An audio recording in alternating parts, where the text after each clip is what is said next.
சுவாமியே சரணமையப்பா.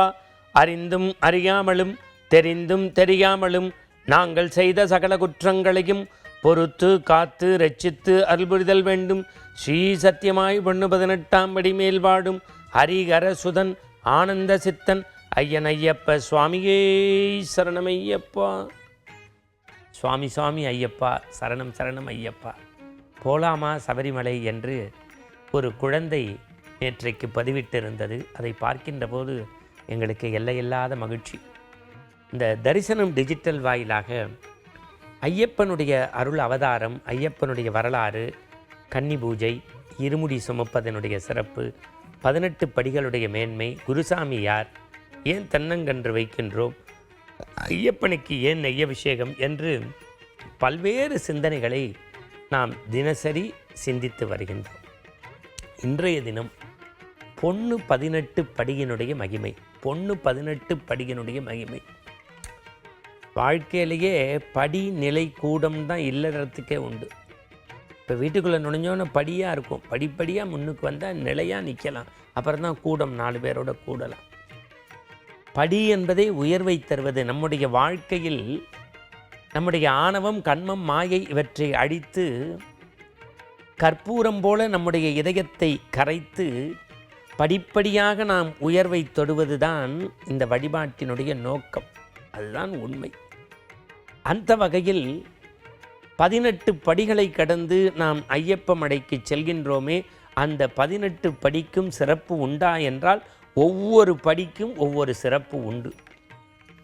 நம்முடைய வாழ்க்கையில் காமம், குரோதம், லோபம், மதமாச்சரியம், வீண் பெருமை, மூர்க்க குணம், அகங்காரம், பிறரை இழிவுபடுத்துதல், பொறாமை, வீண் பெருமை என்று பல்வேறு விஷயங்களை நாம் நம்மோடே எடுத்து வருகின்றோம்.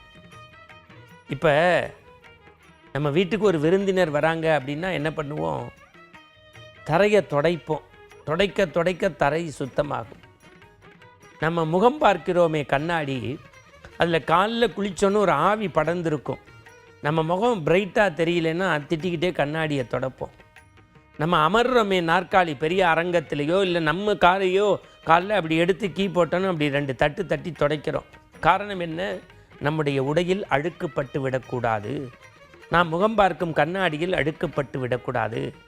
வெளியிலிருந்து விருந்தினர் வருகின்ற போது நம்முடைய இல்லத்தின் அழுக்கு வெளியிலே தெரியக்கூடாது என்று தரையை துடைக்கிறோம், கண்ணாடியை துடைக்கின்றோம், இருக்கையை துடைக்கின்றோம். நம்முடைய மனதை துடைப்பதே இல்லை. வாழ்க்கையில் ஆண்டுக்கு ஒரு முறை ஒரு மண்டலம் விரதமிருந்து 18 படிகளை ஏறி ஐயப்பனை தரிசிப்பதே நம்முடைய மனம் துடைக்கும் வேலை. மனம் துடைக்கும் வேலை. ஒவ்வொரு படியிலையும் நம்ம தேங்காவை சின்ன கடுத்த பெரிய கடுத்த சுவாமிகிட்ட அப்படி உடைச்சிட்டு 18 படி ஏறுறமே, முதல் படியை அப்படி மிதிக்கின்ற போதே என் உடம்புகளில் இச்சையாக ஒட்டி கொண்டிருக்கக்கூடிய காமம் போக வேண்டும், குரோதம் போக வேண்டும், லோபம் போக வேண்டும், மோகம் போக வேண்டும், மூர்க்க குணம் இருக்கக்கூடாது, மதம் ஆச்சரியம் என்னிடத்தில் இருக்கக்கூடாது, எனக்கு வீண் பெருமையும் அகங்காரமும் இருக்கக்கூடாது, பிறரை நாம் அவ்வப்போது தீயினால் சுட்டபுண் உள்ளாரும் ஆறாதே நாவினால் சுட்டவடு என்று பிறரை இழிவாக நினைக்கின்றேனே, இழி சொற்கள் பேசுகின்றேனே, அந்த பிறரை இழிவுபடுத்துகின்றது முற்றுப்புள்ளி வேண்டும். பொறாமை கூடாது. இல்லறத்தின் மீது அளவு கடந்த இல்லற பற்று கூடாது. புத்திரத்தின் மீது என் பிள்ளை என்று பாசமாக ஊட்டி ஊட்டி வளர்த்து பிறகு பாதிப்பு வருகின்ற போது துடிக்கின்றோமே, அந்த புத்திர பாசத்தை துறக்க வேண்டும். பணம் பணம் பணம் பணம் பணம். இந்த மனம் அடங்குவதே இல்லை. மனம் அடங்குவதே இல்லை. கடலில் அலை அடங்கினால் கடல் தெரியும். மனித வாழ்க்கையில் இறை வழிபாட்டில், ஐயப்ப வழிபாட்டில் மனம் அடங்கினால் கடவுள் ஐயப்பன் நம் கண்ணுக்கு தெரிவான். பணத்தாசை ஒழிய வேண்டும். பிறவிக்கென்று ஒரு வினை இருக்கும். அந்த பிறவி வினையும் செயல் வினையும் போக வேண்டும். இப்படி எல்லாவற்றையும் துறந்து உடம்புகளில் இருக்கக்கூடிய இச்சைகளிலிருந்து நாம் விடுபடுவதற்குத்தான் பொண்ணு 18 படி மீது நாம் ஏறி ஐயப்பனை கைகூப்பி சிரத்துக்கு மேலே சுவாமியே சரணம் என்று அடி நாதத்திலிருந்து அவனை அழைத்து வழிபடுகின்றோம். அந்த ஐயப்ப வழிபாட்டில் இந்த 18 படி இருக்கிறதே, அது மகோ உன்னதமான செய்தி. இப்போ நான் இருக்கேன், இந்த நிகழ்ச்சியை ஒளிப்பதிவு செய்யக்கூடிய ஒளிப்பதிவாளர் இருக்கார், எடிட்டர் இருக்காங்க, நிகழ்ச்சி தயாரிப்பாளர் இருக்காங்க, நிர்வாகம் இருக்குது. நாங்கள் சபரிமலைக்கு போனாலும் 18 படி ஏறி தான் போகணும். தமிழ்நாட்டிலேருந்து ஒரு மந்திரி போனாலும் 18 படி ஏறி தான் போகணும். இந்த தேசத்தினுடைய ஜனாதிபதியே போனாலும் அண்மையில் கூட அம்மா போயிட்டு வந்தாங்க. 18 படியை ஒருவர் கடக்க வேண்டுமென்றால் அவர்கள் தலையிலே இருமுடி இருக்க வேண்டும். இருமுடி இருந்தால் மட்டும்தான் சபரியிலே இருக்கக்கூடிய பந்தளத்து வேந்தன், வன்புலி வாகனன், வனத்தில் இருப்பவன், நித்திய பிரம்மச்சாரி, அன்னதான பிரபு, அகிலாண்ட கோடி பிரம்மாண்ட நாயகன் ஐயப்பனை தரிசிக்க முடியும். இல்லை என்றால் அப்படி பின்வழினா அதுக்கு ஏதோ தனி வழின்னு நினைக்கிறாங்க. சாதாரண படியில் போய் ஐயப்பனை பார்க்க முடியும். இருமுடி இருந்தால் மட்டுமே பொண்ணு 18 படி. தினசரி உங்களுக்கு தெரியும், ஐயப்பனுடைய அந்த அதிகாலை கணபதி பூஜைக்கு கதவு திறக்கப்படுகின்ற போது இந்த நம்பூதிரி இருக்காங்களே, மேல் சாந்தி இருக்காங்களே, ஐயப்பனை வழிபட்டு பிறகு நடை சாத்துறாங்கல்ல, அவர்கள் கூட 18 படியில் ஏறுவதற்கு எப்பன்னா படிபூஜை சமயத்தில் ஏற முடியும், இல்லாட்டி இருமுடி இருந்தால் தான் முடியும். பந்தள மகாராஜாவின் குடும்பத்தைச் சேர்ந்தவர்கள் பொன்னாபரண பெட்டி மகர சங்கராந்திரி அன்று ஐயப்பன் அணிந்தார். அந்த ஆபரணங்களை பொன்னாபரண பெட்டிகளை வைத்து அந்த மரபில் இருந்தோர் விரதம் இருந்து எடுத்து வருகிறார்களே, அப்போது அவர்கள் அந்த பொன்னாபரண பெட்டியை தலையில் சுமந்து 18 படி ஏறுவதற்கு அனுமதி உண்டு.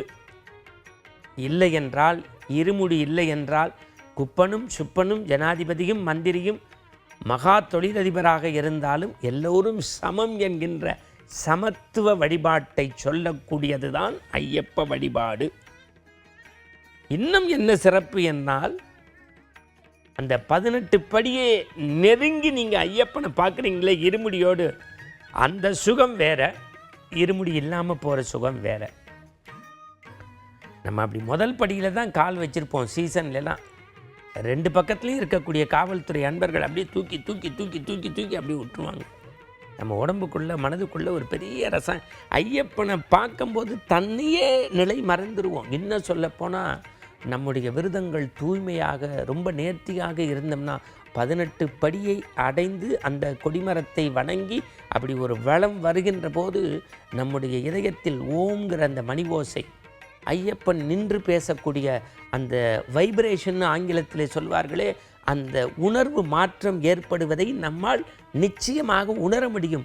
ஒரு மலரிலிருந்து ஒரு மனம் வருவதைப் போல, ஒரு வண்டிலிருந்து ஒரு ரிங்காரம் வருவதைப் போல, ஒரு தேனிலிருந்து சுவை கிடைப்பதைப் போல, ஐயப்பனுடைய அருட்பார்வையை 18 படியை கடந்து பார்க்கின்ற போது நாம் ஒரு பரவச நிலையை அடைகிறோம் என்பதுதான் நிதர்சனமான உண்மை. இந்த மனமும் புத்தியும் தூய்மை பெறுகிறது. அதுதான் வழிபாட்டினுடைய மகோ உன்னத நிலை. எனவே ஆசைகளுக்குள் அறுபட்டிருக்கக்கூடிய இந்த மனிதன் வேறறுபட்டு வேறு உலகத்திற்கு செல்வதற்கான வழிபாடு தான் இந்த 18. அதனால்தான் இல்லத்தில் பூஜை நடக்கும்போது படிப்பாட்டு பாடுவாங்க. 1ஆம் திருப்படி சரணம் பொன்னையப்பா, சாமி பொன்னையப்பா, ஐயனை பொன்னையப்பா, சுவாமியே சரணம் சரணம் பொன்னையப்பா அப்படின்னு ஒரு தீபம் ஏற்றுவாங்க. அப்புறம் 2ஆம் திருப்படி 18 பொண்ணு 18 படின்னு பாடி அப்புறம்தான் கற்பூர தீபம். இப்பையும் நான் சொல்கிறேன், படிப்பாட்டு பாடுவதில் அவ்வளோ சிறப்பு. ஐயப்பனுக்கு எனக்கு தெரிஞ்சு இன்னும் 30-32 வருஷத்துக்கு படிபூஜை செய்கிறாங்களே நம்பூதிரிகள். அந்த படிபூஜைக்கு இடம் கிடையாது, தேதி அவ்வளோ புக் ஆயிடுச்சு. ஏன்னா அவ்வளவு சிறப்பு வாய்ந்தது. வாழ்க்கையில் படிப்படியாக நிலையாக உயர்வதற்கான வாழ்வியல் நெறிகளை வகுத்து சொல்வது தான் இந்த ஐயப்ப வழிபாட்டினுடைய நோக்கமே. நான் உங்களிடத்தில் வணங்கி பணிந்து கேட்டுக்கொள்வது, நீங்கள் ஆண்டுக்கு ஒரு முறை போனால் பரவாயில்லை. அது சீசன் சமயத்தில் தான் போகணும்னு இல்லை. ஒவ்வொரு தமிழ் மாதமும் 5 நாட்கள் திறந்திருக்கிறது. அப்போ கூட நீங்கள் ஒரு மண்டலம் விரதம் இருந்து போங்கள். ஆனால் இருமுடியை சுமந்து 18 படியோடு போவது தான் சபரிமலை சன்னிதானத்திற்கு சென்று வருவதற்கான புண்ணியம் புண்ணியம் புண்ணியம். படியேறி புறப்பட்டு பகவானை காண தரிசனம் டிஜிட்டலில் தயாராகுவோம். இன்று மீண்டும் நற்சிந்தனையோடு நாளை சந்திப்போம். சுவாமியே சரணமையப்பா.